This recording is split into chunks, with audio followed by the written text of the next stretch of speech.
Hey everyone, and welcome back to my channel. Now that feels really strange to say, as I have not done a YouTube video in about 6 years. So this is probably going to be really awkward. I'm going to stumble over my words. I'm going to do 5 million retakes, but we're just going to sort of see how we go. So a little bit of background on this channel is that I set it up just over 10 years ago to document my recovery from various mental health issues, but primarily on the YouTube it was for documenting my recovery from my eating disorder. I then sort of abandoned ship on that and then came back about 6 years ago and did more sort of fitness style content, sort of like bodybuilding, powerlifting stuff, which I was doing at the time. Now, fast forward 6 years and I am not doing those sports anymore. For the last couple of years, have been doing strongwoman, which at the moment I'm absolutely loving. It sort of combines all aspects that I want to hit. Like with powerlifting, it was really good feeling strong, but I didn't sort of feel like an athlete in terms of like my cardiovascular fitness and things like that, if that makes sense. So obviously, yeah, that's the main thing that has changed in terms of my training, but also in terms of my career as well. So when I was recording before, I was a full-time online coach for powerlifting clients. And then I've sort of gone through a couple of different jobs since then. So when I stopped doing online coaching, I was a home baker for 4 years, which I enjoyed it while it was happening, but it sort of did come to a natural end for me in my mind. And then that sort of crossed over with the job that I do now. So for the last year of doing the baking, I was also doing my other job, which is working at a cattery. And now that is what I do solely. So I do shifts up there in person in the week, and then the rest of my time is sort of doing the admin, so the booking system, phone calls, emails and stuff like that. And I've been doing that for nearly 3 years now. That for me at the moment, I absolutely love. Like I love it as a job, but also it really suits my lifestyle in terms of I've got flexibility of when I want to train. I can go and do competitions without it being too difficult. And so I still sort of work on a self-employed basis as such. So that's sort of like the main changes condensed as much as I can. And I just want to use this because I noticed that there's not really many strong women doing YouTube at the moment. Like there's a couple that I can think of, but there is definitely a gap there. Obviously, like there's loads of bodybuilders out there. There's a few powerlifters, but in terms of strong women, there's not a lot. And actually, in terms of strong man as well, there's not that many channels. I guess it is a really niche sport, but I've not really seen anyone doing anything like this. So I want to sort of do some sort of competition and then training vlogs, some stuff about food, mindset, just sort of everything that goes with it. And sort of see how that goes. I've been wanting to do this for definitely quite a while now. I knew this channel was sitting here, but a lot of what stops me is, I guess, worrying what people will think. Yeah,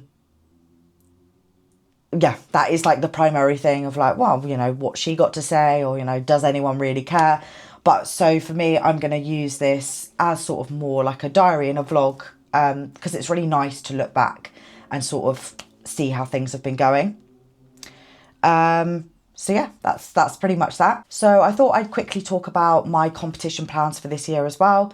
So far I've done 2 competitions, which is England's, which I did in Feb, where I placed second in the 64s, and then I did Brits last weekend where I placed 4th in the 64s. Really happy with those. There were things that I could have improved on, but, you know, that is always the way with competitions. There's always going to be areas that you need to work on, but I got 2 event wins last weekend, and throwbag, which is my weakest event, didn't lose me as many points as it usually does. So there's definitely progress in that, but, you know, there's still a lot to work on going forwards. My next competition, sort of penciled in, is Europe's in 9 weeks. I'm just awaiting my official invitation. There was an online qualifier which I entered, and I've got through. So I just need sort of the confirmation of that. And then hopefully soon they will release the events and the weights and all that sort of stuff. So I've got a solid structure going forward with training, making sort of a guess on what the events will be, just so that I have, you know, a solid training plan until they sort of do make that announcement. And then it will be a case of deciding whether I want to sort of go for Worlds or not. The top 5 from Europe usually qualify for Worlds, but there is also an online qualifier if you don't quite make that cut. But that's a decision I'll make down the line, as that's not till November. It's a big step up in terms of ability, because obviously the field of athletes is bigger, but also it is a big sort of financial outlay as well, you know, with the travel, with it being in America, accommodation, because you're there for obviously a lot longer than you usually be for a competition. Usually sort of spend a weekend. This ends up being sort of a week, because you have to allow for, you know, jet lag and stuff like that.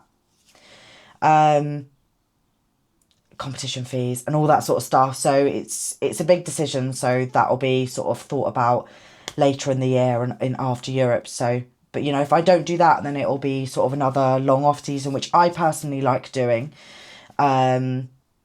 Because I sort of quite like having that sort of non-specific training, having sort of small little goals that you can work towards. And if there are sort of big weaknesses there, which there are a couple that I feel I have, then it gives you a longer sort of time to work on those. So yeah, that's sort of the plan for now. So it is Sunday today, so it's my day of sort of getting everything done for Monday. So I'm going to go do a food shop in a second, and then I'm going to prep my food for tomorrow as well. I always do my food prep just like the day before, because the idea of eating like 3-day-old chicken is horrible. I've done it in the past. I'm not willing to do it now.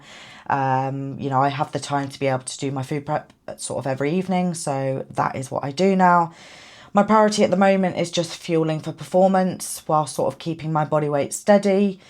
At the moment, I sort of maintain around the 67 kilo mark, which is pretty perfect. So just a little bit above the weight class, which means no crazy cuts or anything. And this is definitely where my body likes to sit now, which is quite hard because I've been sort of lots of different weights, different weight classes over my life. But my body seems to want to sit here at the moment. So I'm just sort of letting it do its thing. So yeah, I will show you what food I have prepped for tomorrow. So that is meal prep done. Took me about half an hour. So I bung a lot of stuff in the oven and then do the stuff in the pan whilst that stuff's cooking. So yeah, it doesn't take me very long. So this is a training day's food. So a few more carbs, and I'll take out a few on my rest days just because I don't feel I need as much. So meal 1, I've got 2 eggs and some extra egg whites in there, 2 turkey sausages and 2 slices of gluten-free Tiger Bloomer. I was having sourdough for a bit, but this one is my favourite at the moment. And then I'll usually have the oats, and that is made with almond milk, blueberries and peanut butter on top. This will usually be pre-training, and then post-training I will have this, which is chicken mince, rice, spinach and some Mediterranean vegetables. Usually I'll have this fruit later in the afternoon.